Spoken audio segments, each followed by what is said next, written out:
Francisco.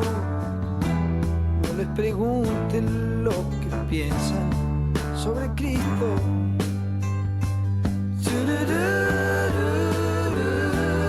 Tienen otra preocupación. ¿Qué tal? Hola, ¿cómo va? ¿Cómo están? ¿Cómo anda la gente? ¿Qué dice? Estamos bien. Don Karim y Don Martín. Sí, hay mucho tin acá, mucho tron, tirin tron. tin. Mucho tron. Sí. Bueno, estamos bien, che, acá estamos como en el paraíso, te diría, Una pecera. Una pecera, exactamente, una pecera con una temperatura espectacular, te diría, ¿no? Sí. A mí me llegó una foto muy linda tuya en la mezquita, con el fondo verde. Ajá. Queda bárbaro, ese la verdad que impacta. Sí, es lindo. Ese es ¿Y por es qué a vos sencillo, te- pero... esa es ¿A vos la- te llegan? ¿Por qué a vos te llegan fotos de él y a mí no me llega ninguna no digo foto? que me la mandó él, No, me yo no la apareció mandé. por el Ah, Face, no bueno. sé. Está. Porque él habla, viste, el Mandánosla del grupo. sí, la verdad la vi ahí, pero me impactó porque está atrás de como de una especie, es como un vitró, ¿no? De vidrios Sí. verdes. No, sí, en realidad Son vidrios. son ladrillos de vidrio. Ladrillos que de le llaman, vidrio, sí. pero que da un efecto, viste, Con muy... las luces que le pusimos Queda bárbaro. Esa es la orientación Pero a la qibla, a la Meca. Claro, donde pero está antes no estaba el así. santuario. Sí, Estaba. a veces que por ahí no lo Pero que aprendimos el día de rusos que son, no prendieron la luz. que... Puede ser. Che, Puede pero aparte ser. el color verde es muy importante para el Islam. Sí, Es el no, color de la- muy lindo. por Muy eso. lindo. de la esperanza, El efecto es muy ¿no? lindo. Ahora te voy a mostrar alguna foto si tengo por ahí. Sí, vale la pena. Sí, aparte, bueno, simboliza No, también. aparte se la mostramos acá al público también, mandásela ahí al Enterprise, que enseguida Dale. si la tenés, Sí, mandásela sí. a Marcos. Mira, acá se trajo un libro, debe ser el Corán, seguramente. No, esto es ¿Qué es? exégesis del Corán. Ah, bueno. Sí, porque cuando me voy de acá tengo que dar una charla y... Mira, de color verde, Sí. precisamente. Sí. Yo creía que era el libro verde de Gaddafi que traías ahí. Mira vos. ¿Vos sabés quién hizo el libro verde de Gaddafi junto con él? No. Raimundo Ongaro. No me digas. mira vos. Sí. ¿En serio? Raimundo Ongaro estaba en el exilio, Epa. en España, pobre, ¿no? Que viste que lo habían metido preso en la época de Isabel, Sí, y él no se quería ir del país. está. Y estaban las 3A, y entonces los hijos de puta le mataron a un hijo. En pleno gobierno de Isabel, de las Ajá. 3A, Ah, le mataron a un hijo y le dijeron, o te vas del país o te matamos al otro. qué bárbaro. Y entonces ahí aceptó y se fue. Y entonces estando allá, fue a visitarlo a Gaddafi, qué sé yo, y se pusieron a hacer la redacción del libro verde, la hicieron juntos los dos.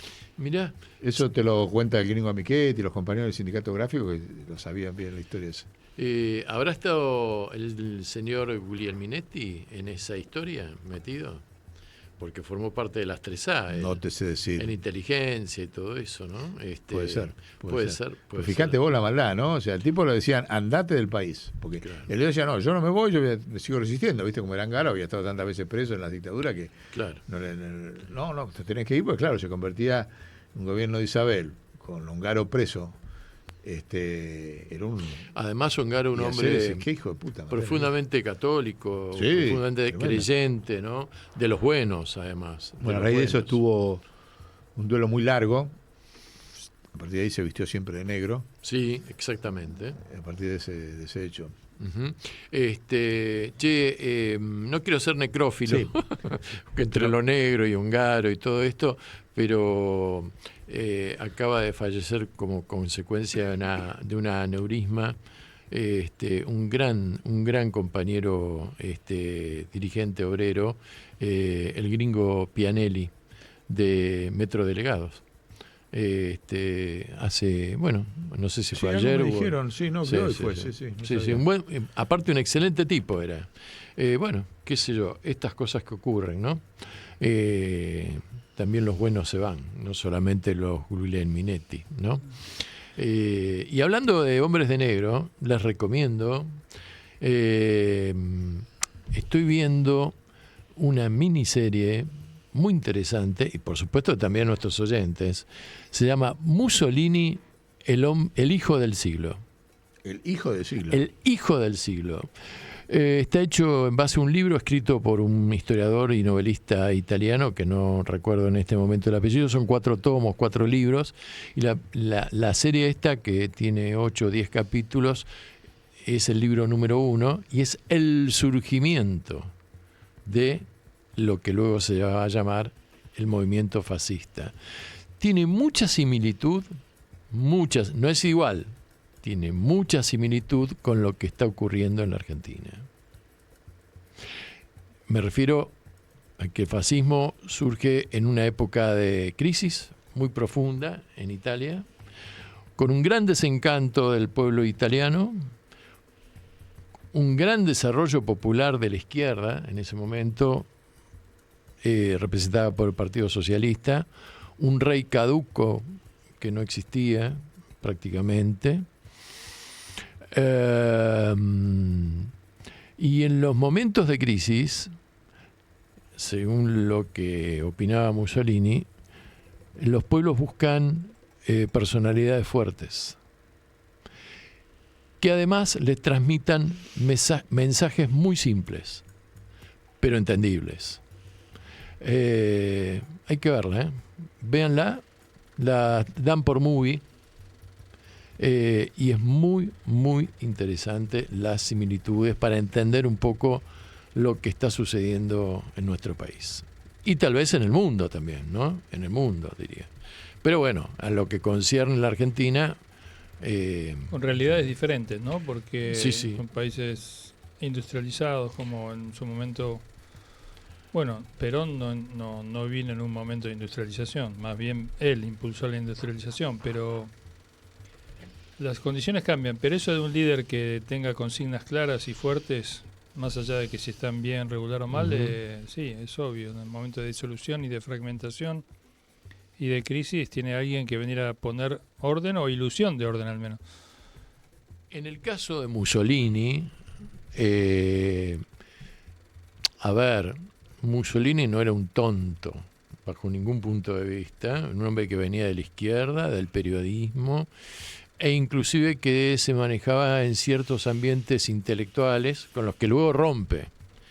Es más, la amante de Mussolini, que no es Clara Petacci, sino una mujer que es italiana pero judía, o sea, proviene de una familia judía. Tengo entendido que cuando en su segunda etapa de Mussolini, porque estamos la serie esta te lo ubica en el año 1920-21, que es la posguerra de la primera guerra, de la Gran Guerra, digamos, ¿no? Que termina en el 18.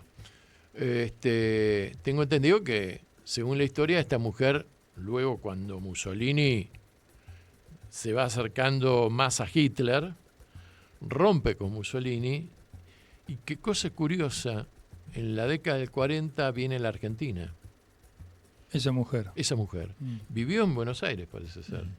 O sea que... Bueno, y después se fue no sé hacia dónde. Digo, interesante porque siempre a Perón, algunos analistas han dicho que Perón era fascista y que era nazi. Sin embargo, en este caso... le abrió las fronteras a esta mujer que había roto justamente con el ideólogo del fascismo, ¿no? Digo. O sea que dos cosas ahí. ¿Sabés que hubo un argentino que no le quiso vender un cuadro a Mussolini? Mussolini le puso un cheque en blanco y le dijo, poné vos el número. No está en venta. ¿Y qué cuadro? El señor Quinquela Martín. Ajá. Cuando vas al Museo Quinquela, que está ahí en La Boca, en Caminito, sí. Entrás, un cuadro hermoso, es un cuadro grande, es una belleza, la verdad, una cosa impresionante. Sí, como los es que del hacía impresionismo, Quinquela, ¿no? Sí. Y ese dice ahí aclarado, este cuadro, Quinquela le mandó que se lo quería comprar y no, dijo, no, este cuadro no tiene precio, no se lo voy a vender nunca a nadie. Pero le mandó un cheque diciendo, usted ponga el precio, ¿no? Mirá vos. Bueno, pero acá tenemos al fascismo moderno. No acá, Sí. sino en el mundo. ¿En el mundo o acá decís? En el mundo y acá. Sí, por eso... Que no son camisas negras, ni son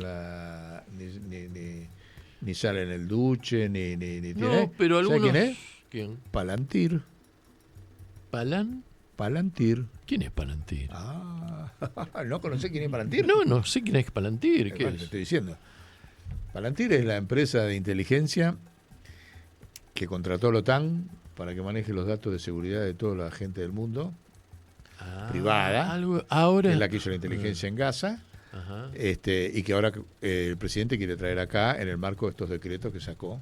Mira Hay vos. un revuelo impresionante, se los aconsejo ver a todos los oyentes, por un documental de 1 hora y 20 que hizo la Deutsche Welle, ¿cómo se llama? La Deutsche Welle en español alemana, sobre quién está atrás de Palantir, y demuestran que está la CIA financiando una empresa privada que junta los datos de inteligencia de todo el mundo, de todos los datos de cada persona, de cualquier lugar donde entra, en forma privada, pero que también después opera en la cuestión militar. En un momento del documental, un miembro de Palantir dice, nosotros asesinamos por megadatos, matamos por megadatos. O sea, si el megadato, ellos juntaron los datos de un montón de organizaciones de inteligencia sobre una persona, y evalúo el algoritmo que esa persona es un potencial terrorista, enemigo, oponente. sale el dron directo, no interviene nadie, no hay camisa negra, no hace falta. No es que te van a golpear la puerta, no. Mira. Y lo que quiere hacer Milei acá es que te puedan arrestar.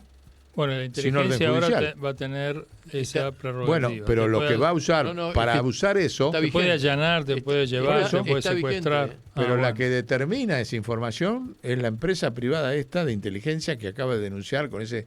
Mirá si será escandaloso lo que produjo la televisión alemana, que Longobardi no es un tipo, es un tipo del sistema, está horrorizado porque por lo que dice ahí sobre este tema de que el algoritmo ordena matar, Claro, porque él es un poco oponente a Milei, ¿no? ordena matar, y que tienen uno de los dos tipos, para variar, ¿viste? Uno es un judío de izquierda, qué sé yo, los dueños de Palantir, y el otro es un cristiano Bueno, que dice que sigamos están a- peleando contra el anticristo. Lo dice Ajá. Longobardi. O sea, los locos religiosos, Bien cristianos y mística la judíos, son los dueños formales públicos. Uno es un tal Steele, que está todos los días con Trump. Ajá. Ese es el que dice que pelea contra el anticristo. Y el otro que pelea contra el terrorismo después de las torres. O sea, esos son los dueños públicos, son dos, viste, que se criaron en el fondo en un garage, hicieron la empresa de tecnología, Sí. viste ese verso. Tipo Galperín. O sea Exacto. que Y hoy, Palantir- pero en la inteligencia, en el fascismo. Es el fascismo moderno, ya que vos trajiste al Duce. Miren ese video, síganlo, porque es el que va a operar en esta cuestión que quieren. También escuché que Milei quiere hacer la policía migratoria, digamos, sobre cuestiones ICE. migratorias. nuevo- El ICE el acá ICE. en Argentina. Le encantó el modelo, parece, de allá y lo quiere incorporar también. O le dicen que lo incorpore, bueno, hoy en día. Sí, sí. Eh, El cadete cumple. Sí. o sea que Palantir sería una instancia tecnológica. Es una empresa privada. Sí, superadora de, ¿cómo se llama? De Pegasus. Exacto. Mejor Exacto. que Pegasus, más eficiente. Es que una Pegasus. sofisticación, pero aparte que hizo contratos con todo, maneja toda la inteligencia de Europa. Ujú. Por eso incluso hay hay juicio. Mirá, los alemanes hacen un juicio, no hace 1 hora 20 de película, donde documentan, hablan con gente. Y sí, pero es una empresa privada, con lo cual, ¿quién te mató? Una Un empresa dron. privada. Está, ¿Y de quién es el dron? está. De una empresa privada. La privatización de lo paramilitar De lo sería. inteligencia y seguridad y, bueno, Pero todo la- entre comillas. Bueno, pero lo que pasa es que los datos, te manejan los datos públicos y los Bueno, privatizan. de hecho, todos nosotros estamos poniendo permanentemente todos los datos a disposición, ¿no? Está bien, ya sé, pero esto es para una tarea de inteligencia. Otra cosa es que lo pongan para mandarme propaganda y qué sé yo. Claro. Y otra cosa es para determinar que yo soy un tipo peligroso, para hacer inteligencia sobre la gente. Inteligencia que vos no sabés, que no está judicializada y que estaba prohibida hasta estos 3 decretos en la Argentina por primera vez en democracia y nadie la impugnó. O sea, no podían hacer inteligencia sobre la gente, ahora sí. Ahora les cuento lo siguiente. El decreto está en este momento en vigencia. ¿Pero por qué está en vigencia? Porque fue firmado el 31 de diciembre, cerradas las extraordinarias, no fue incluido en extraordinarias, y fue una jugarreta que se mandó el presidente. ¡Tac! El 1 de enero cierra el Congreso, vacaciones, piripipi, por consecuencia el decreto está vigente. Ahora, ¿qué es lo que recomienda la técnica? La oposición ya quiere plantear ahora, en las extraordinarias que se abren dentro de pocos días, la nulidad del decreto.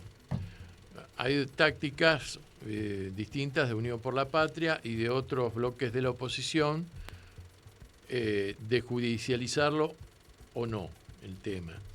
Pero lo cierto es que para declararlo inconstitucional o lograr el rechazo o la nulidad del decreto, se tiene que conformar la comisión técnica que trata este tema en diputados. Pero resulta ser que con la nueva elección, después de la última elección que ganó La Libertad Avanza el año pasado, en octubre, hay que reconformar la distribución de las autoridades e integrantes de las distintas comisiones. Y todavía esta comisión no está conformada. ¿Cuál es la táctica del oficialismo? Patear esto lo máximo posible. Claro. Pero mientras tanto, el decreto se aplica. O sea, podemos salir de la radio, podemos... Pero disculpame, eso en el Congreso. ¿Y el resto de la sociedad por qué no hizo presentaciones judiciales? Porque había feria judicial. Y porque hubo alguna... El primero, ahora faltan 4 días, el lunes... Es que hubo algún intento de presentación judicial y el juez que le tocó dijo estamos en feria judicial. Está bien, pero dentro de 3 días termina. Sí, el lunes que viene comienza la... Pero lo que te quiero decir es que está vigente el decreto. Si la denuncia fuera penal, no, pero bueno, como es contra el decreto, por ahí entra dentro de la feria. Claro, entonces, a ver, podría haber existido un juez que diga, sí, yo habilito la feria, esto es gravísimo. O un fiscal de oficio. Claro, pero no... Los fiscales no existen. Pero sabemos muy bien que el Poder Judicial argentino está domesticado, ¿no? De vez en cuando puede surgir algún... Me acuerdo del fiscal o el juez Delgado que falleció de un cáncer hace 2 o 3 años atrás. Seguramente si hubiera estado vivo, el tipo hubiera tomado la iniciativa. Sí, pero lamentablemente no lo tenemos más. Sí, ¿y el mundo cómo anda? ¿Bien? ¿Vos qué sabés? El mundo está permanentemente, hace tiempo vienen diciendo de que es inminente un ataque a Irán. Y lo cierto es que hoy estaba escuchando a Jeffrey Sachs con ella, no sé si Sachs, que decía que realmente sería un desastre si llegan a hacer una operación de esa naturaleza, porque ya vieron lo que pasó en junio y realmente es una cosa inconcebible lo que está pasando en Estados Unidos, dice él. Realmente él califica de gángsters a los que están manejando la política exterior y la política en general en Estados Unidos. Y además habló de declaraciones del jefe del Tesoro diciendo de cómo habían operado para provocar la crisis económica en Irán. Cosa que dice ni el Washington Post ni el New York Times se animaron a publicar. Y él está asombrado y dice que, bueno, un poco lo que creo que dice también el primer ministro de Canadá, ¿no? Acerca de la ruptura de todas las normas, digamos, se rompieron todas las normas. Y paralelamente en Europa hoy designan que las fuerzas revolucionarias en Irán son terroristas, como si de alguna manera esa postura pudiese llegar a alivianar la ofensiva sobre Groenlandia, ¿no? O, digamos, tratando de quedar bien, no sé. No entiendo eso, ¿Europa? Europa se pliega de alguna manera a al posible ataque sobre Irán, declarando terrorista a las fuerzas de lo que son los guardias de la revolución. Uh-huh. Algo que obviamente le conviene... ¿No había pasado hasta ahora eso? No, a Israel y a Estados Unidos. Eso implica una serie de sanciones más, toda una cuestión. Pero en rigor es como decirle a Trump, sí, si es para allá, te acompañamos, va todo bien, no hay problema, pero para nosotros no. Pero Bueno, Trump ya ha dado más que señales de que no tiene amigos, digamos, no tiene aliados. a ver, Tiene intereses y no le importa mucho nada. O sea que es un movimiento muy peligroso de Europa. en realidad esto lo adelantó el otro día Macron, cuando surgió el debate con Groenlandia y el primer ministro canadiense y todo eso, y que Macron le dice a Trump, che, Donald, a ver, trabajamos muy bien en Irak juntos, en Siria, en Libia, no sé si lo mencionó, y podemos hacer grandes cosas todavía como en Irán, le dice, pero no te metas en Groenlandia. Claro, es que es el plato que le gusta a Estados Unidos y a Israel. Pero tiene coherencia esto, o sea, la dirigencia política europea está reivindicando su más claro colonialismo, diciéndole a Estados Unidos, sí, con Irán te acompañamos, pero no nos jodas en Groenlandia, Bueno, eso es pues un poco lo mismo, ¿no? vas a destruir la OTAN. Jeffrey Sachs, que mira, es judío, él dice que Trump está al servicio de Israel.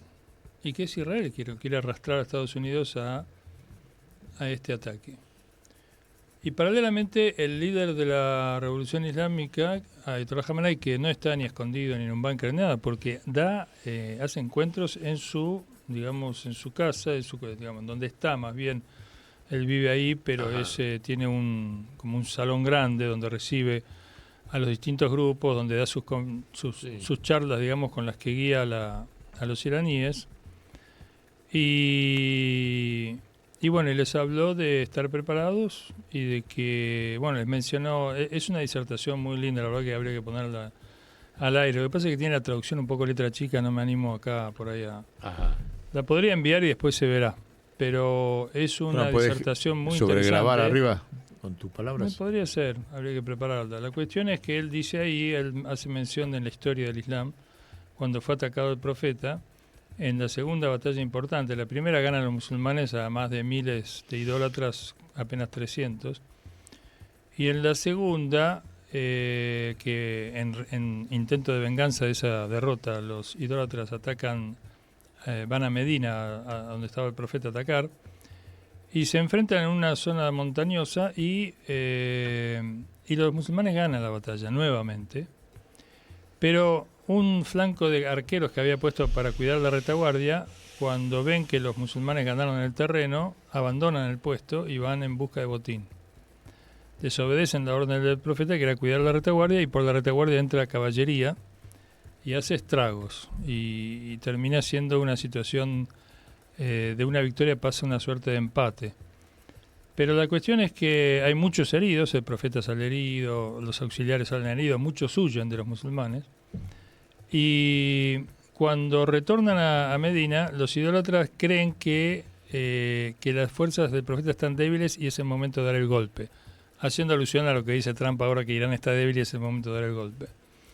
Entonces el profeta llama a los heridos, esto es muy interesante, a alistarse para ir a atacar a los idólatras. No a todos, a los heridos, no a los que escaparon, no a los que, digamos, no estuvieron en el campo, a los heridos, que son los que estuvieron peleando en condiciones muy desfavorables por la retaguardia descuidada a la entrada de la caballería.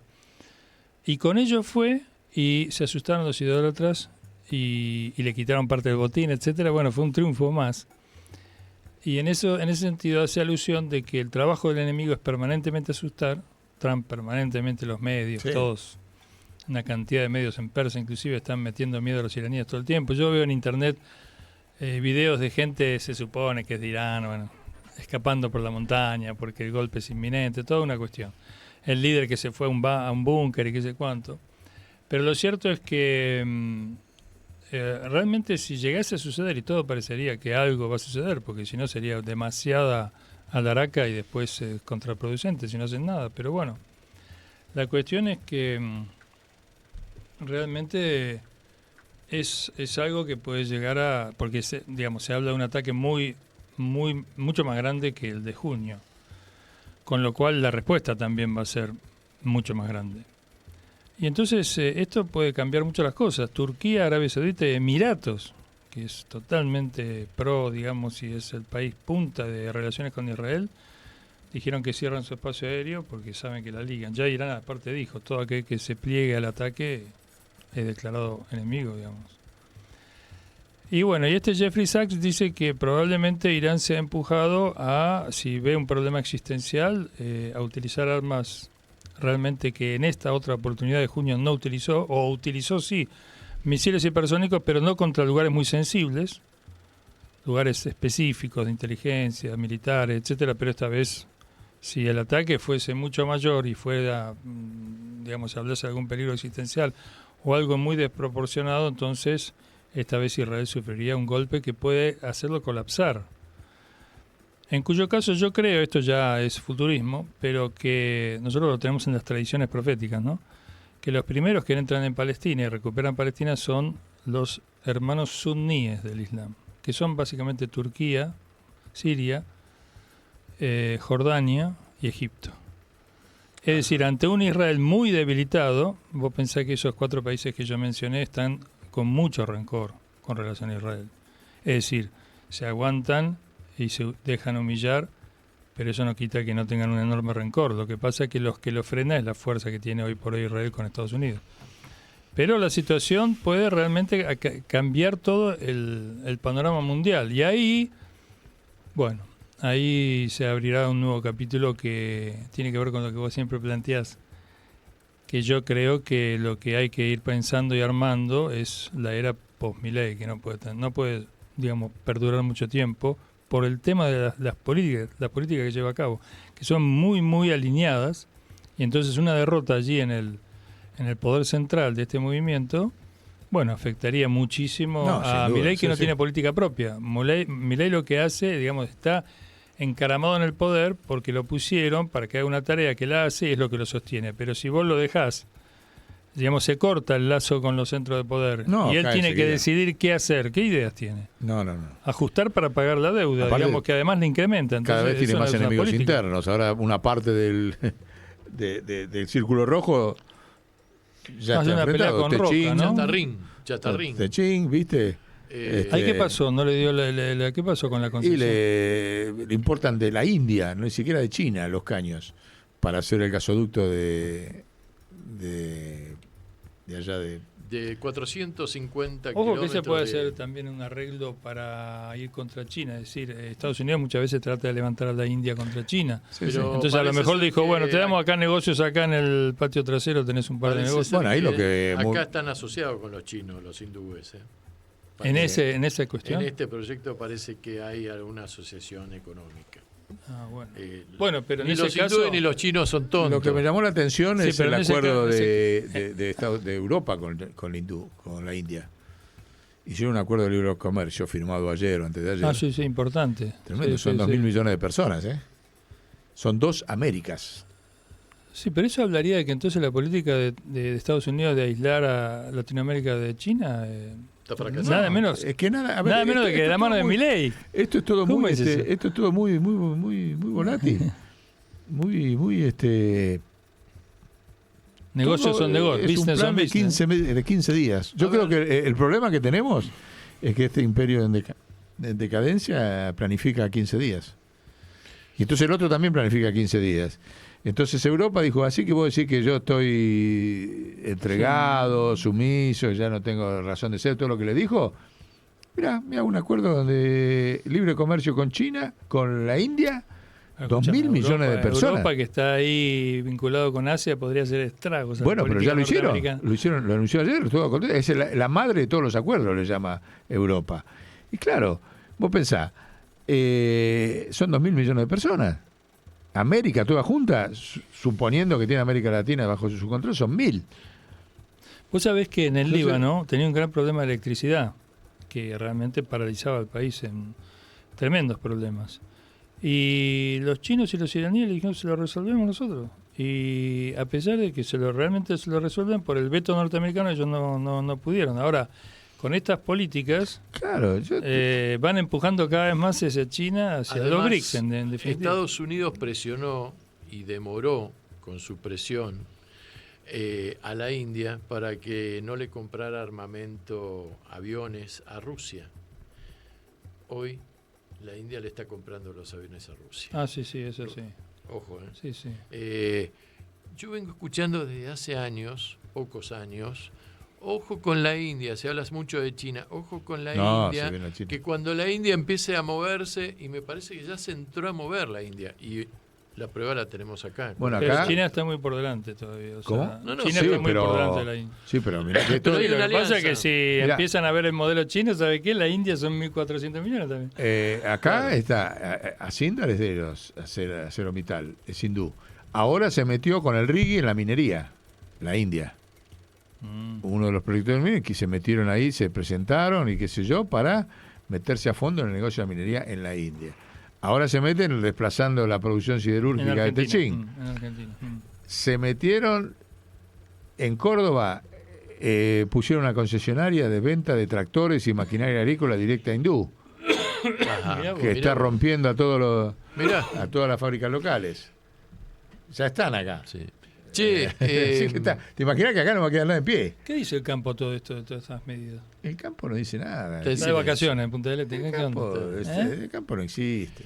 Che, Marquitos, andá preparando el videito. Traje un videito hoy que viene bien en este momento de la charla En este para ver instante. las resistencias culturales que hay, por ejemplo, en Europa, por ejemplo, en España, para ser más puntuales en Cádiz, en donde ahí están un poco los orígenes de nuestras murgas, en donde el videíto se titula de esta murga, de esta banda, Tango Argentino dedicado a Trump, o tango dedicado a Trump, y veámoslo, Marquito lo pone en el aire porque es muy ilustrativo de las reacciones culturales que se están dando contra el emperador en este momento en países como en España.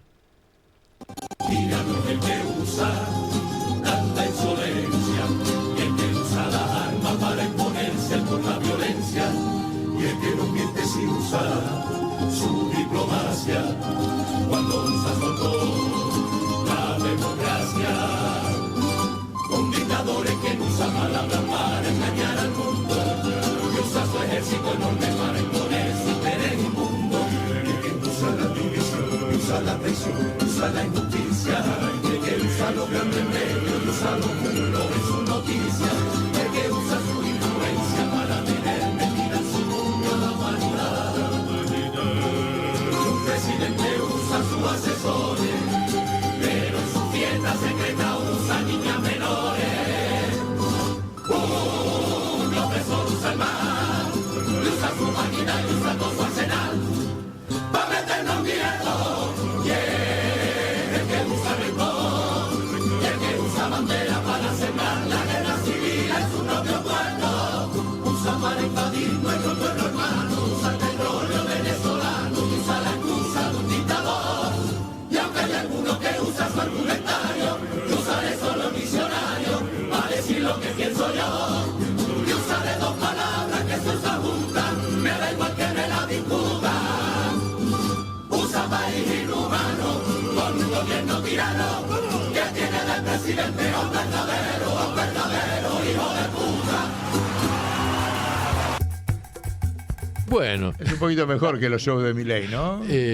sí, vos sabés que cada día canta mejor Milei. Sí, a mí me gusta Milei. Me voy, ¿eh? No, a ver, rescatemos lo positivo. ¿Vos viste que en la No. televisión argentina ya no hay programas de humor? No hay shows.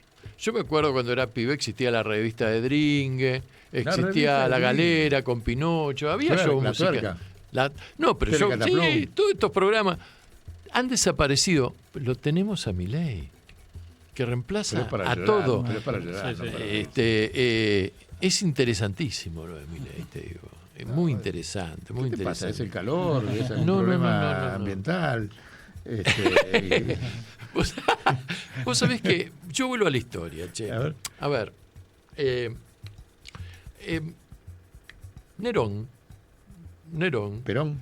No, Perón, no. Nerón. Nerón. No, yo- Nerón, que le tocó ser emperador de la familia esta, donde está Tiberio, Calígula, Claudio, era toda la misma familia, y que tenían un gen loco los tipos, porque eran todos hermanos, primos, sobrinos, ¿viste? Bueno, Nerón le toca ser este emperador. Bueno, no gobernó muchos años Nerón, pero Nerón tenía, así como Alejandro Magno lo tenía Aristóteles, que, ¿no?, de principal asesor, digamos, ¿no? Nerón lo tenía a Séneca, que no era ningún boludo Séneca. Y cuando comienza su gobierno, Nerón le hacía caso a Séneca. Y al principio Nerón era muy, pero muy popular. Pero muy popular. Hizo un buen... Arrancó con el pie derecho el tipo, ¿no? El pueblo lo amaba a Nerón. Pero Nerón, su destino era ser emperador, pero él tenía una gran sensibilidad artística. Escribía poemas, tocaba la lira. Su apogeo fue cuando incendió Roma, ¿no? Dicen, y salió ahí al balcón con la lira, mientras los cristianos morían, incinerados y qué sé yo. Pero Séneca le decía: Nerón, vos sos emperador, no sos un artista. No podés ir al Coliseo a recitar tus poemas, porque vos naciste para otra cosa, aparte que en esa época los artistas eran de lo más bajo del pueblo, digamos. Igual que a Comodo, digamos, que Comodo se enfrentaba a los gladiadores, qué sé yo. Ser gladiador era bajísimo, digamos. Y Nerón se le entró a rebelar a Séneca. Y ahí le entró a actuar el gen loco a Nerón y empezó a hacer boludeces, digamos, ¿no? Boludeces neronianas. Y Séneca, cuando vio el monstruo que ya no lo podía dominar, como Frankenstein, entró a conspirar y bueno, y terminó decapitado. Séneca terminó decapitado. Y Nerón no duró mucho más tiempo solo, porque ya había perdido el rumbo, la brújula, y también tuvo que huir de Roma. El pueblo lo puteaba, el pueblo al mismo pueblo que lo había llevado ¿no?, que lo amaba, al mismo pueblo empezó a defenestrarlo y termina en las afueras de Roma con un esclavo con el cual tenía relaciones, además afectivas, por demás afectivas, y se pone de espalda y le mete el gladius el tipo en la columna y lo mata. ¿Viste? La espadita corta que utilizaban. Milei es presidente de la República. Puede tener... Dice que le gusta mucho la ópera, lo imita a Leonardo Fabio, tiene esta sensibilidad artística de actuar como actúa en Arenas, en Mar del Plata, y qué sé yo. Pero su destino es ser presidente de la República. Cuando él va a Davos, ninguno de los otros estadistas que van a Davos, seguramente le debe gustar el cine, la lectura, el teatro, la buena música, qué sé yo, pero ninguno actúa como Milei. Ni siquiera Trump. Entonces, y ellos saben lo que hace Milei acá. Ya lo saben que actuó en Mar del Plata. Ahora yo digo, ¿quién es el Séneca de Milei? Tiene un Séneca que le está diciendo, no, por este camino no, que es muy peligroso. Porque así como en este momento el pueblo se divierte con vos y dice, qué piola que tenga un presidente que canta rock, que tiene onda y qué sé yo, y ta. Ojo que el mismo pueblo te puede...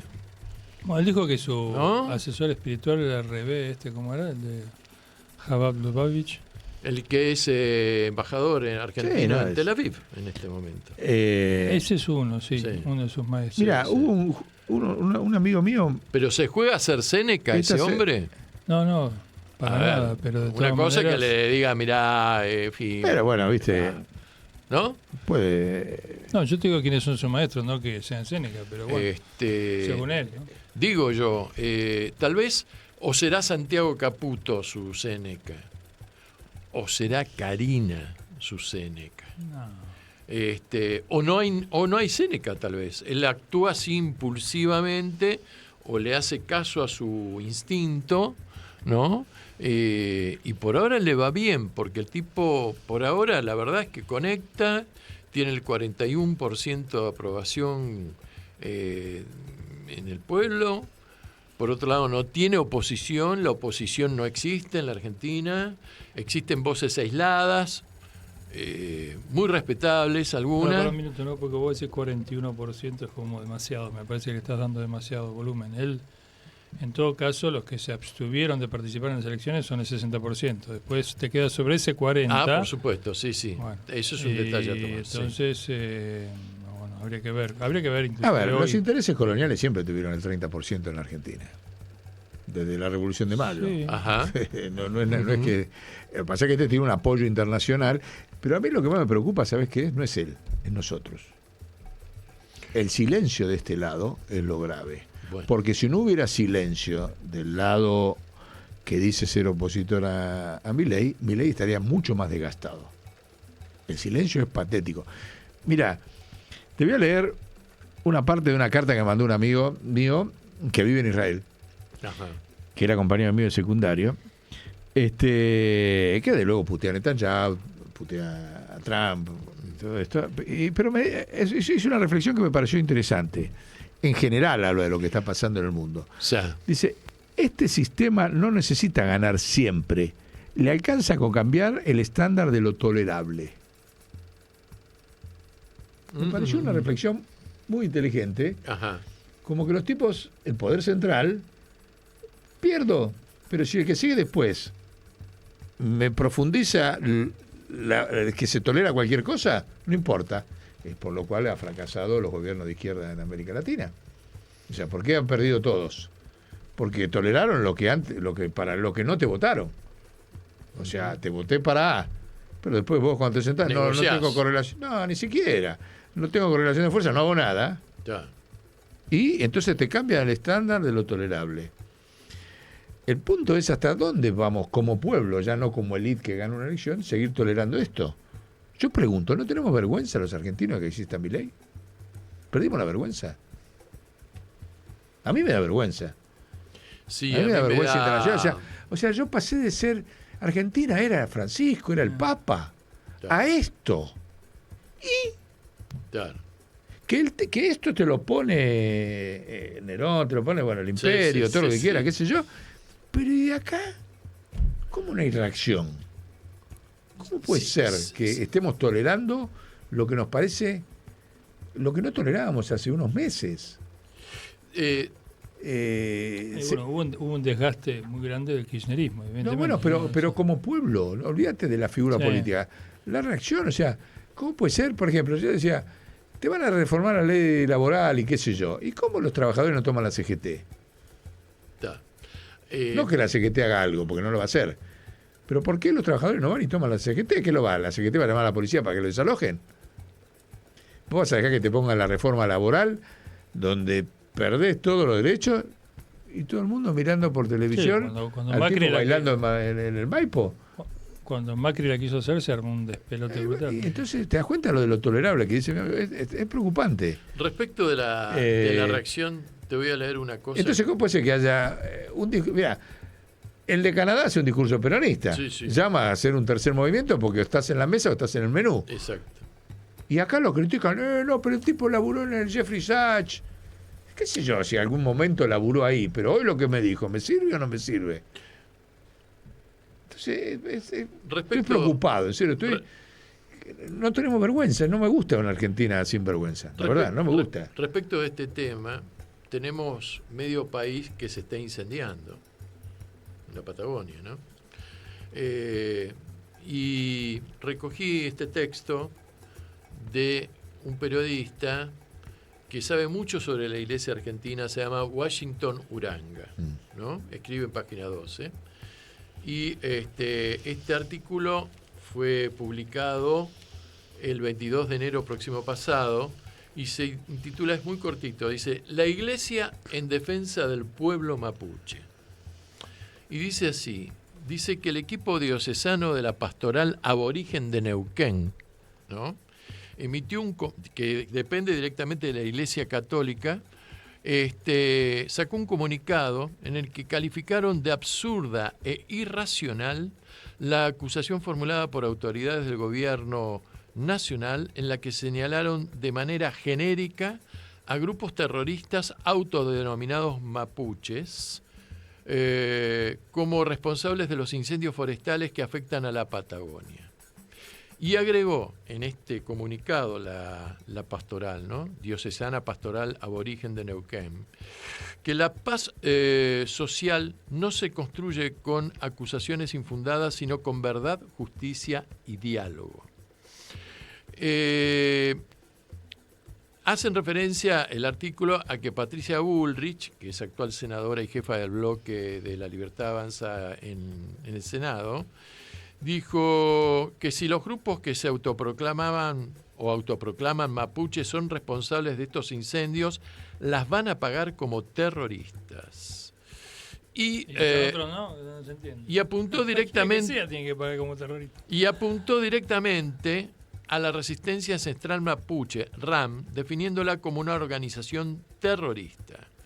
Esto motivó que el mismo gobernador de Chubut, que es del PRO, Ignacio Torres, el PRO cogobierna con este gobierno hasta ahora, salió al cruce de Patricia y le dijo, sin nombrarla, hay muchas teorías conspiranoides que se hacen adrede para asustar, confundir o politizar, y pidió informar con responsabilidad. Pero lo cierto es que el equipo pastoral aborigen, diocesano, sostiene que no es lícito sembrar, entre comillas, no es lícito sembrar sospechas sobre pueblos enteros. En un Estado de Derecho nadie puede ser acusado públicamente sin pruebas claras y sin el debido proceso legal. Porque la presunción de inocencia no es una concesión, sino un principio básico de justicia. En este documento sostiene la episcopal que lo dicho sobre el pueblo mapuche es una acusación absurda e irracional, claro, porque viven ahí, además, ¿no? porque resulta profundamente absurdo afirmar que pobladores mapuches tengan interés en incendiar la naturaleza. Porque este pueblo tiene una relación histórica, cultural y espiritual con el territorio, la tierra, el bosque y el agua. Reflexiona el equipo pastoral, finalmente, que destruir la naturaleza sería dañarse a sí mismos, afectar su forma de vida, su sustento y su identidad. Y subraya, quien conoce mínimamente su cosmovisión, sabe que el cuidado del territorio es un valor central. Este tipo de discursos, que no son neutrales, sostiene la episcopal, estigmatizan, criminalizan y alimentan el prejuicio social contra un pueblo entero, y de esa manera se construye un enemigo interno, sin fundamento, desviando la atención de las verdaderas causas estructurales de los incendios forestales. 2 puntos: el cambio climático, la falta de prevención, la desinversión en políticas ambientales, los intereses económicos sobre los territorios y la precarización de quienes combaten el fuego, que ganan algunos 150.000 pesos por mes. Mira, sí. Justo sobre eso, en el programa anterior hice un cálculo a raíz de esto. O sea, en realidad, estoy diciendo... está porque... una de las razones, o sea, yo no comparto esta cuestión de que vino el Estado de Israel, van los mochileros a prender fuego, entonces no. El Estado de Israel ya tiene toda la Argentina, no es que tiene la Patagonia. El Plan Andinia ya está consolidado a nivel de toda la Argentina. Eso se lo dije en el programa y lo repito acá. Entonces, no nos distraigamos con eso de que va un mochilero y vienen a veces chiquitaje. Acá la realidad no nos distraigamos con Plan Andinia o Plan no Andinia, porque en definitiva, ponele que el Plan Andinia fue un invento nazi, como dicen en general. Sí. Pero el tema del avance de los resortes del poder en manos del sionismo es algo que todo el mundo lo ve. O sea, entonces, yo lo que decía, eso nos saca de esa visión real. ¿Cuál es el problema? Es la OTAN la que está tomando posesión de todo el Atlántico Sur, desde Tierra del Fuego a la Patagonia. Claro. Y el Estado de Israel es una parte de la OTAN, operativa, con mucho poder dentro de la Argentina, los medios de comunicación lo controlan todo, el sistema judicial lo controlan todo, el sistema político también. Entonces yo lo digo, y le digo, mire, le hago una sola cuentita.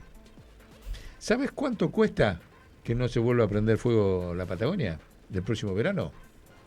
Averigüe, ¿sabes cuánto cuesta un avión hidrante? No. ¿Usado? No. $200.000. ¿Nuevo?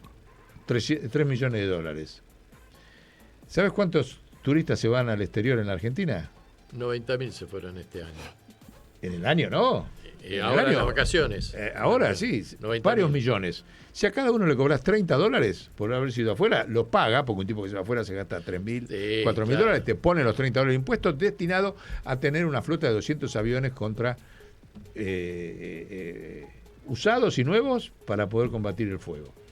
Ahora, claro, si vos en el Estado sabés que está todo seco porque es la peor sequía desde el año 65 y no toman, y encima le sacás la plata a los parques nacionales, le sacás la guita para tener aviones hidrantes, Bueno, te digo- comprás aviones militares al pedo, como esos F-16. Sí, que no qué sé andan, yo. parece que no Y bueno, funciona. eso es lo que hay que discutir, ¿no? Eh, Si hay un mochilero allá. ¿Cuánto Y- dijiste que salía un avión? ¿200.000 No, dólares? usados. Usados. Usados, 200.000. nuevos, 0 3 kilómetros, millones. $3 millones. Y usados 200.000. 200.000. Y la embajada norteamericana donó $70.000. Bueno, por eso, te cargan encima, te cargan. Para un vuelo. A lo ¿Qué mejor- hacemos? Y escuchame, Compramos un ala, un ala compramos. Escuchame, y Milei en enero,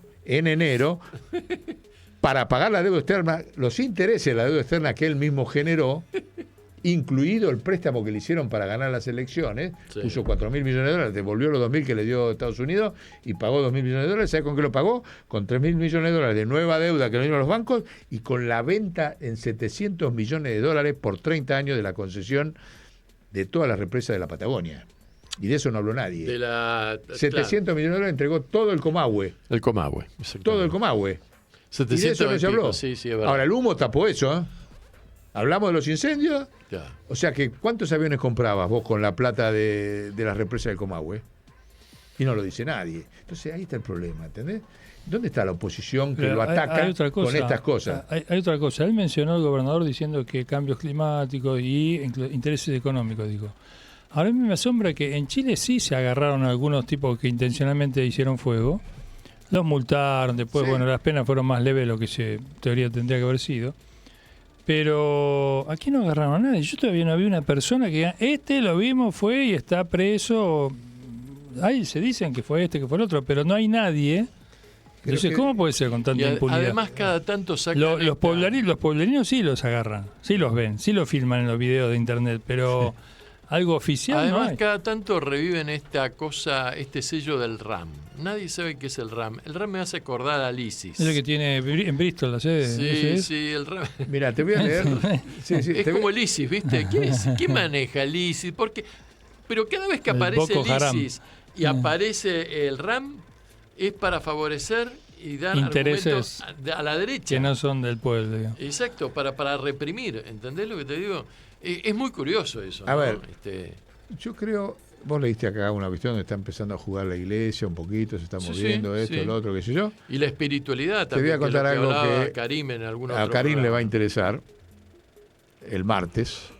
Tucho Fernández, Nuestro amigo. Sí. nuestro amigo, desde allá, desde el Vaticano, piense Sí. que está, quedó como jefe que lo puso Francisco de la escuela de la Congregación de la Fe, o sea, la Santa Inquisición, donde estaba Exactamente, Racine, que estaba, exactamente, lo sí. puso ahí. Él sigue estando ahí como jefe. Hizo una primera reunión el 27 de enero y se manifestó y armó un revuelo. Escuchá lo que dijo. A ver. Los excesos de la Inquisición, O sea, yo. o sea, la organización autocrítica Sí. de lo que yo presido, La institución que preside. las guerras mundiales, la Shoah, las masacres en Gaza, Metió todo. sí. situaciones a veces justificadas con argumentos falaces. Obvio. Ese es el título, después te lo voy a mandar completo, de Vatican News, qué sé yo. Eso es muy interesante. Después sigue, dice, no pregunten a la luz sino al fuego. Y hizo toda una discusión como Congregación de la Fe, donde salió pegándole a las guerras, Ajá. abiertamente a las guerras. Te digo, hablar justo ahí, cuando está esto que estábamos hablando antes, esta ofensiva ahí Sí, sobre sí, Irán. sí, sí, sí. Sí, porque las guerras siempre las inician ellos. lo dijo así, y dijo varios otros conceptos más, pero te estoy buscando otro. Hay que escuchar, debemos reflexionar, pensar, analizar la realidad, pero escuchando a los demás, acogiendo sus perspectivas que nos permiten percibir otros aspectos de la realidad misma gracias a otros puntos de vista. O sea, está diciendo, el pensamiento de Trump es unilateral, yo soy la verdad y yo soy la moral. El otro salió diciendo que era la moral soy yo, lo dijo. Este sale diciendo, no, acá... Solamente respondo a mi moral, dijo. Por eso, ninguno posee toda la verdad. Sí. Palabras de Tucho, ¿no? Recordemos que Tucho es el único señor en el mundo que tiene la cruz que llevaba Francisco, regalada por Francisco. ¿Recuerdan que Francisco llevaba la cruz donde Cristo está vivo? Sí. No está crucificado, y con un cordero al hombro y con un montón de corderitos atrás. Esa era la cruz de plata que tenía Francisco. Mirá. El único que tiene una réplica es Tucho. es Tucho. ¿Y qué va a hacer un Zoom? ¿Va a hacer este hombre una conferencia? No, pensé que había... No, hizo como congregación, llamó ahí, viste, no sé, algo formal de la institución, pero habló públicamente. Y me parece que es un mensaje de freno, claro, a Trump, a la locura, porque si yo te igualo a todos, te pongo la Inquisición, ya primero me pongo yo la Inquisición, después te pongo a la Shoah, a la Guerra Mundial y a Gaza, te estoy diciendo, ahí no, basta. Claro. Después te lo enviaron, me llegó hoy, así que no lo tengo completo, pero vale la pena tenerlo completo, porque es la primera vez que habla, yo te diría desde que lo puso Francisco, porque nunca había hablado. Ajá. Y está al frente de la... Seguramente vendrá con León XIV cuando venga a la Argentina, porque un poco como anfitrión. Puede ser, no sé, no tengo idea de si va a venir o no, pero pero me parece interesante que haya salido a cruce él. Habría que completo, porque viste, vos siempre lo tenemos atento, pero si habló, nunca habla. Si habló y dijo estas cosas, es con un guiño del Papa. Y sí, obviamente. El Papa le dijo, habla.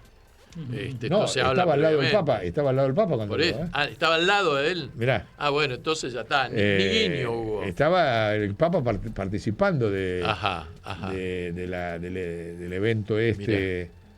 Vamos a ponerlo ahí en la... Sí, ahí.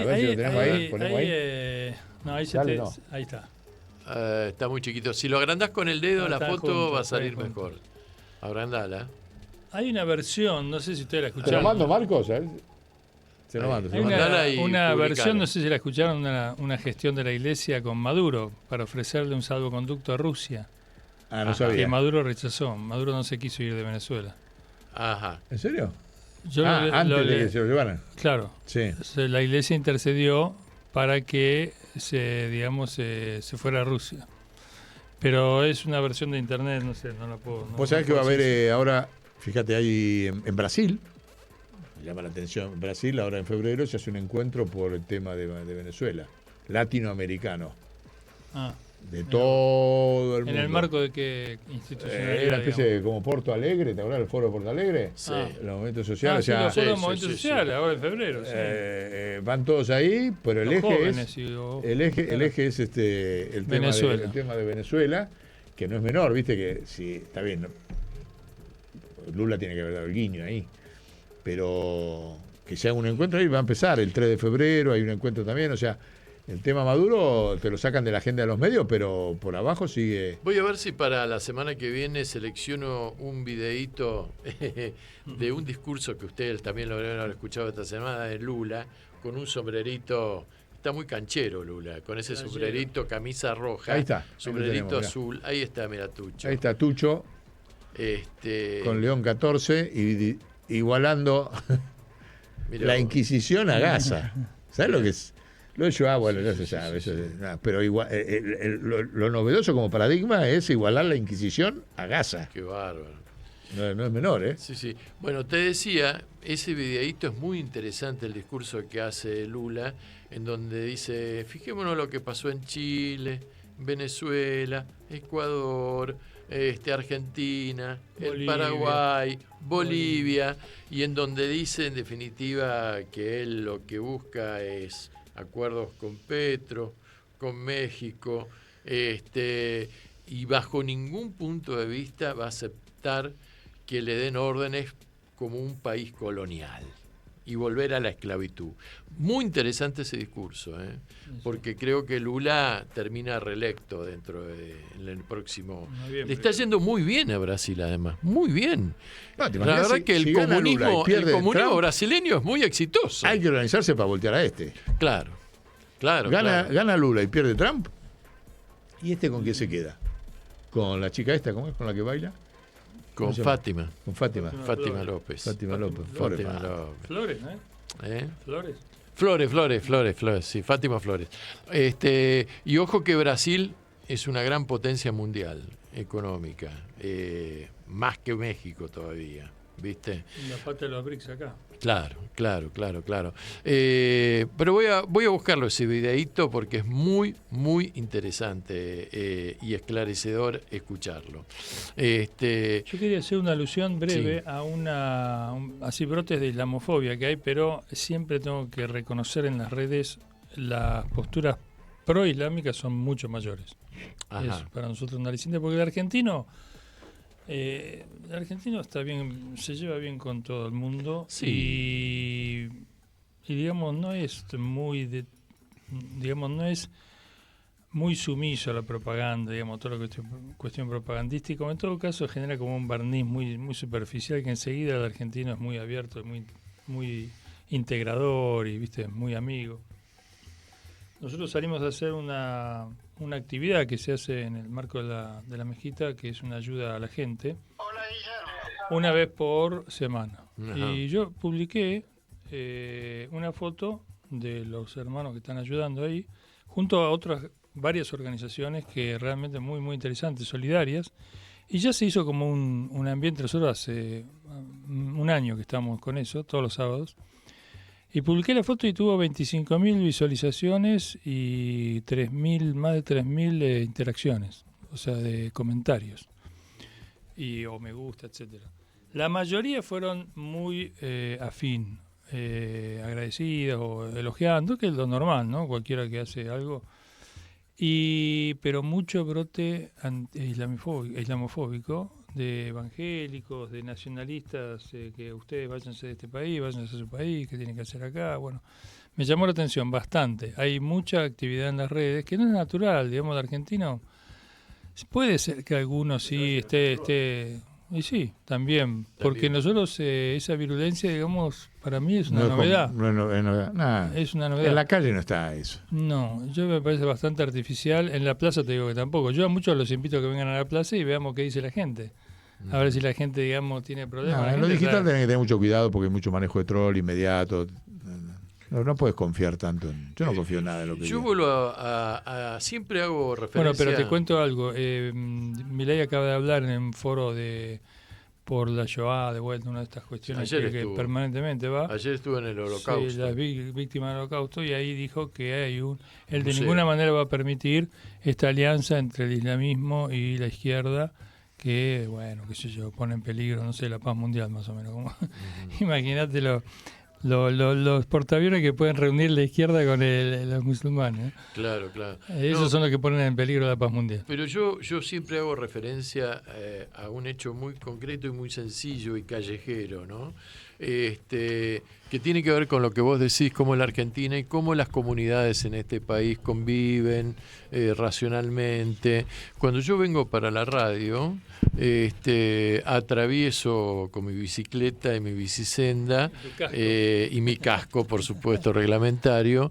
Voy por las calles y justamente a esa hora salen de las escuelas de la comunidad judía los niños y que son recogidos ahí por sus padres. Pero también acá en este barrio hay árabes. Los veo con sus túnicas, sí, claro, ¿no? Sí, y vos sabés que los he visto cruzarse en la vereda y ninguno le hizo una zancadilla al otro. Y conviven, evidentemente conviven y convivimos bien. Por Bueno, lo tanto, Floresta, donde estamos nosotros, es un barrio árabe judío, digamos. claro, sí, están mezclados, están mezclados cada cual con sus creencias, su comida. Vos sabés que hay una anécdota con Daniel Goldman, no sé si lo tienen ubicado, un rabino de la comunidad Betel. Sí, sí. Él se sí. crió en Floresta. Ajá. Y una vez yo voy a hablar con Pérez Esquivel acerca de las persecuciones que sufríamos los musulmanes, hace muchos años, estoy hablando 20 años más. Y me dijo, Pérez Esquivel me dice, bueno, te voy a mandar con Echegoyen, no sé si se acuerdan, Echegoyen, metodista, el obispo Echegoyen, que está en tema de derechos humanos. Entonces vino Echegoyen a verme y me dice, mirá, vamos a traer un rabino, ¿conocés alguno? Le digo, yo la verdad no tengo mucha relación con rabinos, pero lo conozco de lejos a Goldman. Daniel Goldman es de acá del barrio ahora está en Belgrano.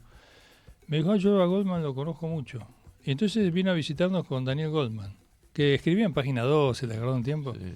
Y después entró en ese equipo que tenía con Omar Abud, Diálogo Interreligioso, Bergoglio, con ellos dos.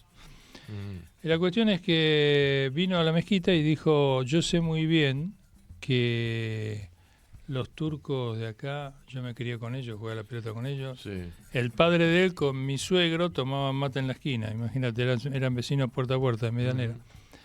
Los turcos de acá esas cosas de la AMI, eso no lo hacen. Entonces me dijo, lo único que te pido es que no digas que yo estoy acá porque no quiero que la comunidad que había venido a la mezquita. Pasó un año y en la radio de Schiller, de Municipal, Sí. Germán Schiller Germán dice, fuimos con Daniel y entonces, claro, era todo muy armónico. Entonces Germán Schiller dice, no me van a creer de que ustedes, viste, son ustedes. Peleense un poco porque si no, no me van a creer. Entonces vamos a hablar de Israel. Entonces hablamos de Israel, no nos peleamos, cada uno dijo lo suyo. Y al final dice Daniel Goldman, yo quiero aclarar una cosa, yo estuve en la mezquita, yo creo que los musulmanes no hicieron lo de la AMIA, realmente los conozco, la comunidad de Flores, Y salimos y le dije, che, pero vos me dijiste, había pasado un año, ¿no? Vos me dijiste que no diga nada y lo dijiste ahora vos en Radio Municipal. Y dice, no, no me importa nada. Bueno, en ese momento se portó muy bien. Después se distanció de nosotros porque una vez en un diálogo interreligioso Israel estaba atacando al Líbano y yo hice una mención y yo le dije, mirá, si un buen judío no puede, digamos, avalar una invasión a un país, ¿viste?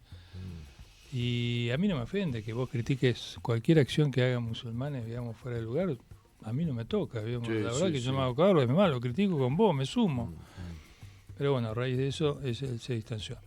Pero lo cierto es que en ese momento dijo eso que muestra cómo esta convivencia natural. Y yo dije, hasta tal punto el tema de los atentados no es un tema argentino, que acá nunca hubo violencia, nunca hubo alguna piedra, todo lo que es la previa a una escalada que termina en bombardeo, ¿vos entendés? Claro, o sea, claro, sí, acá no hubo sí, nada de sí, eso, sí, fue de la sí. nada y las comunidades siguen conviviendo ahí en el barrio, o sea, tendrían que haberse agarrado los pelos, ¿no? No, nada, para nada, porque es un tema totalmente ajeno, independientemente de quién haya sido. Nosotros decimos que Irán no fue, pero independientemente de quién haya sido, sí, bueno, En la pelea con Rabin.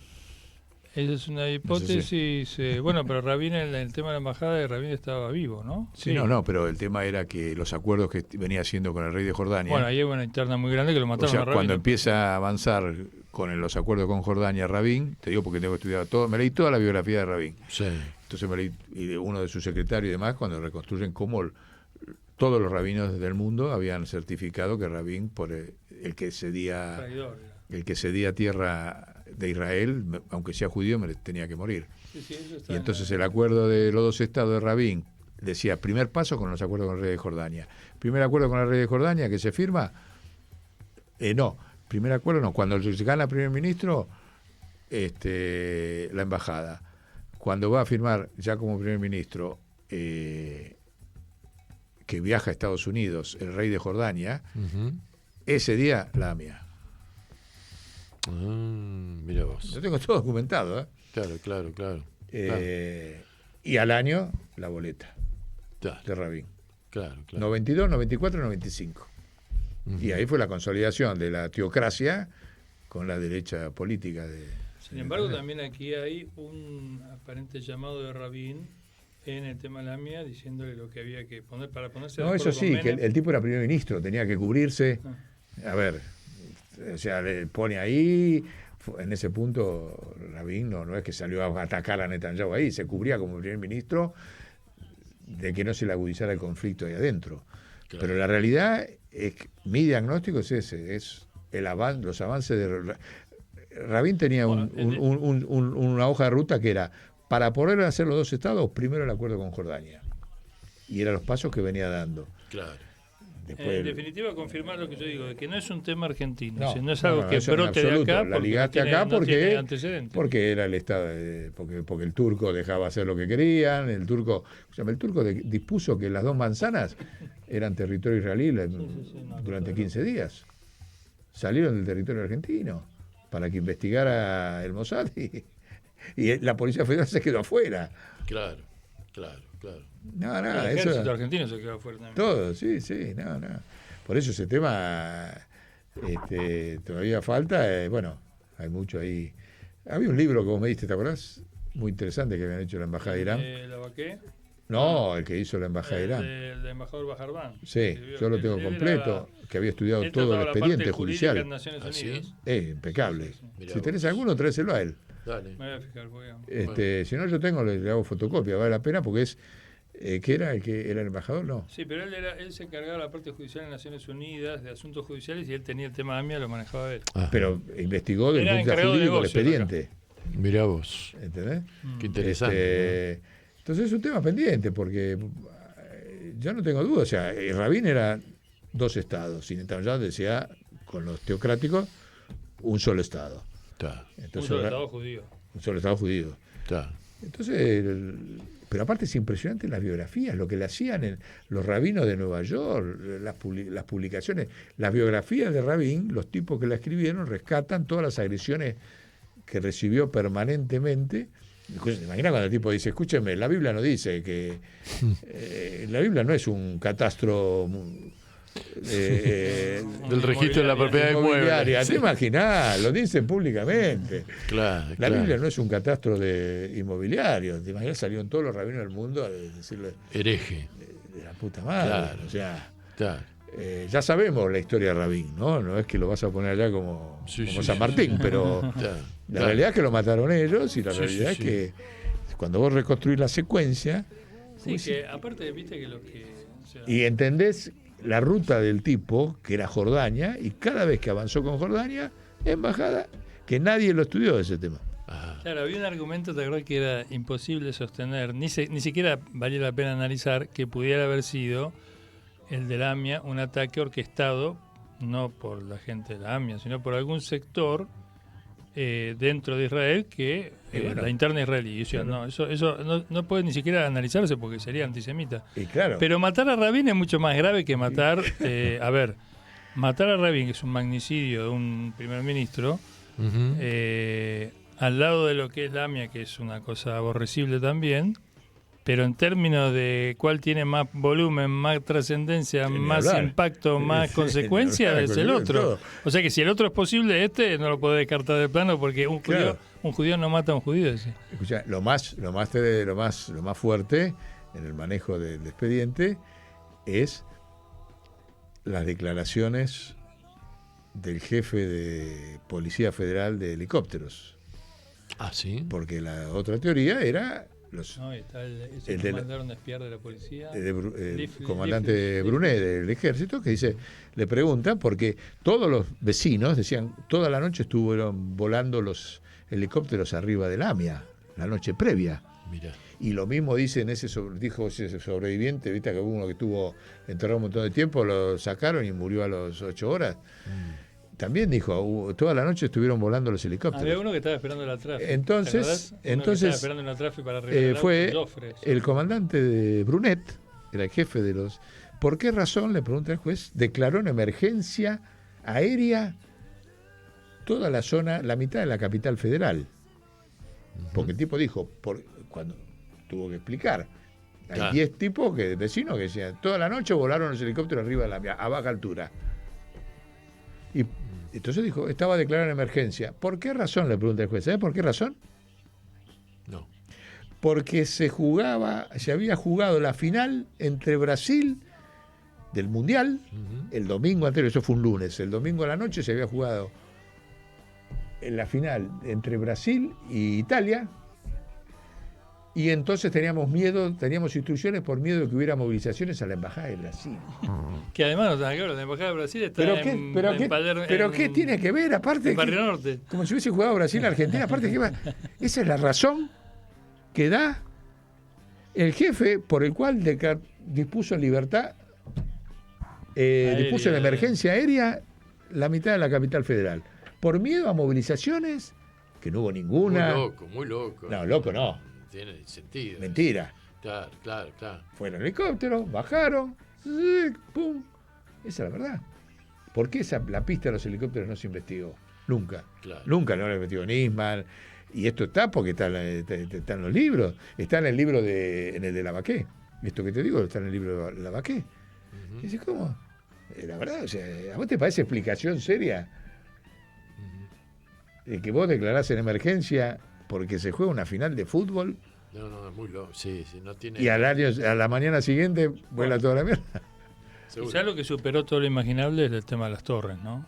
Bueno, ahí vamos a otro. Un avión después de una hora que se estrelló el primero, viene y alegremente se estrella el segundo. Pero ahí hay un en Nueva movimiento de York. los ciudadanos en Estados Unidos muy grande contra eso. Muy grande, hay un muy buen libro de... Muchos profesionales, arquitectos. Sí, hay todo, geólogos, los que detectaron las bombas abajo. En cualquier momento eso uno de los que dijo que eso no fue así es Trump. Trump dijo que no, que lo de las torres no fue como la versión oficial. ¿Trump? Sí. Trump ya acusando a los demócratas, ¿no? Mirá De que, no sé, en su guerra interna, digamos, lanzó eso. Claro. Es un tema pendiente de la Argentina, el tema de la AMIA, porque nos ha traído unas consecuencias terribles, ¿viste? Después de ahí seguiste con Nisman, la destrucción del capital simbólico del peronismo. ¿Con qué se hizo?